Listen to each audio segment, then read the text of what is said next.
viewers, and welcome to the first instalment of ONtv News. We'll be bringing you brand new stories from our youth news team, who have been reporting from all over South Wales. We'll be speaking to graffiti artists, estate agents, and even top football stars. The credit crunch. It's been plastered all over the newspapers and all over the news. But how's it affecting you? Our news team has gone to Ystradgynlais to find out what the local people think and how's it been affecting the local businesses. We've also got 5 top tips to help you beat the credit crunch. One issue that just isn't going away is the credit crunch. Credit crunch, credit crunch, credit crunch.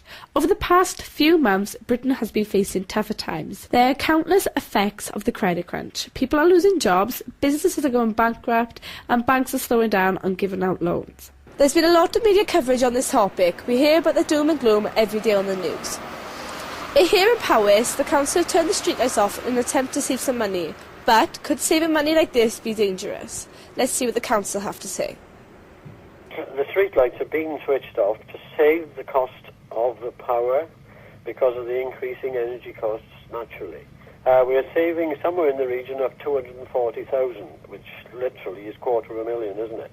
But we have looked very carefully when we have been switching off to try to make sure that any danger spots have been avoided. We have core areas such as pedestrian crossings, elderly persons complexes, road junctions, hospitals, and so we are revisiting now, and hopefully we will deal with the areas in which there is any great concern, yes.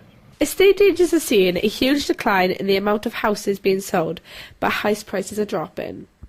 That doesn't make sense. You're showing people be snapping up cheaper housing. I'm here with Anne for Roberts Home Estate Agents. So Anne, how has the credit crunch affected the sale of houses? Well, we've gone in the space of a year from a very buoyant market with rising prices to lots and lots of property on the market, and consequently the prices are falling. How do you think it will affect new time buyers? Well, looking at it in a positive way, eventually it will be better for them because prices are falling, so it will make houses more affordable for them. Do you think that the sale of houses will increase in the future? Oh, definitely. Things will get back to normal. The housing market will get back to normal, and in time prices will rise again. So, do you think you could predict the market for me when I'm ready to buy a house, say 10 years' time? It's impossible to say. You get cycles of house prices rising and falling. What it'll be like for you in 10 years' time, we really can't say. Thank you, Anne. Well, it's not all doom and gloom here. We have 5 ways to beat the credit crunch. Top 5 credit crunch tips. At number 1, save money by using less water. Share your bath. And at number 2, no spare money for new clothes? Just swap with somebody.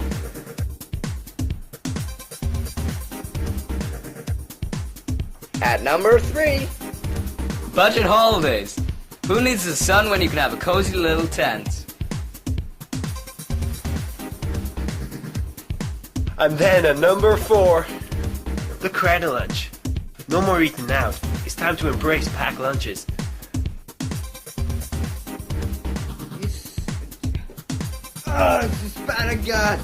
And finally at number 5, stay in. Save money by not indulging every weekend. You could even take up a new hobby.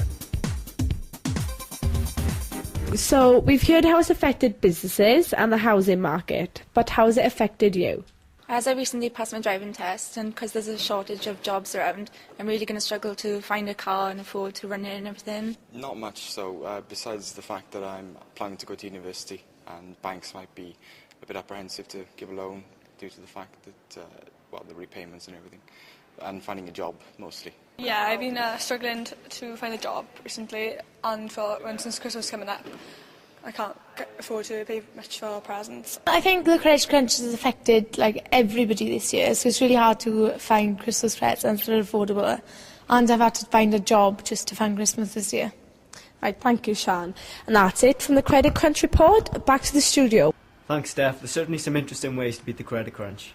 The smoking ban, which was passed on April 2nd, 2007, has caused great controversy among smokers and non-smokers in Wales. Daniel has braved the cold streets of Neath to find out what pub goers, owners and workers think. Over to Daniel. This is our report on the smoking ban, a year and a half after it came into place. We want to find out what effects the smoking ban has had on people stubbing them out, and on the businesses where people enjoy them probably the most. the pubs. We are outside the Big Cam pub in Neath to talk to the landlord about how the business has been affected by the smoking ban. Let's go in.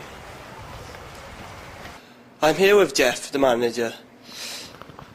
How has the ban affected the business? Drastically, to be honest with you, because people don't want to be standing outside smoking in the rain. So it has affected the business drastically. Has there been any law broken on this pub? No, not officially. Nobody's been fined for smoking, but during the first couple of weeks of the ban, people would come in, sit at the bar and light up. And obviously we had to ask them to leave or take their cigarettes outside. But that was early days. Have you had to spend a lot of money on providing smokers with extras? No, we haven't at the moment, because we're going through a full refurbishment of the pub, and the car park, which will be our smoking area, is heavily used now with workmen and lorries and what have you. What's your opinion on the smoking ban? Licences should have been given the choice as to whether they wanted a smoking pub or a non-smoking pub, instead of being dictated to by the government. And my other opinion is people are not dying of cancer anymore, they're dying of pneumonia because they've got to stand out in the rain to smoke. And if you have a look at the pub yourself, just take a look, see how many people are here, and that just shows you what the ban is doing. That's the views from the pub owner. But what about the regulars? What do they have to say? Can be a danger because you can't take your drinks outside either, and well, you're leaving your drink unattended then if you're on your own maybe, so that's why I disagree with it really. To be honest, I think it's a bit stupid, you know, antisocial. You have to leave your friends, you know, go outside in the winter, catching a cold, catching a flu. You know, you already get a bad chest off smoking anyway, but you know, it makes it worse when you're outside, you know. To be honest, it's altogether ridiculous. Well, people clearly disagree of the smoking ban in that pub. But is it the same in all the pubs? Let's go into the Wetherspoon pub and see if they do anything different. Personally, as a non-smoker, I think it's a good thing. What effect is the smoking ban to this pub? Well, obviously, to any pub, it's going to have a negative effect on take-ins. But I believe that in the long run it's a good thing because it doesn't affect non-smokers sitting in the pub like myself.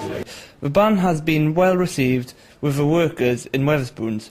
But what about their regulars? Do you think it's a good thing or a bad thing? Well, I support the smoking ban because I don't smoke, and I think others should smoke outside, but be protected from the weather.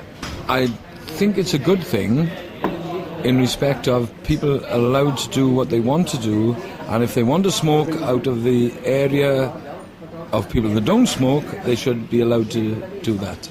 Overall, I think it's a bad thing the way they've organised it. I think it should have been like it was years ago, where you had a smoking room for people who wanted to smoke and a room for other activities. Now what they've done, they've jumbled it all together, and then you've got, you know, people that can't smoke can't go into the pub. They've got to sit out here or stand outside, which I think is degrading. You pay enough money for a pint as it is, and you should be able to have a fag wherever you want. A pint and a cigarette used to go hand in hand, but now times has changed. We have seen people are still divided on the subject, and this debate is far from being stubbed out. I'm Daniel, and this is ONtv News.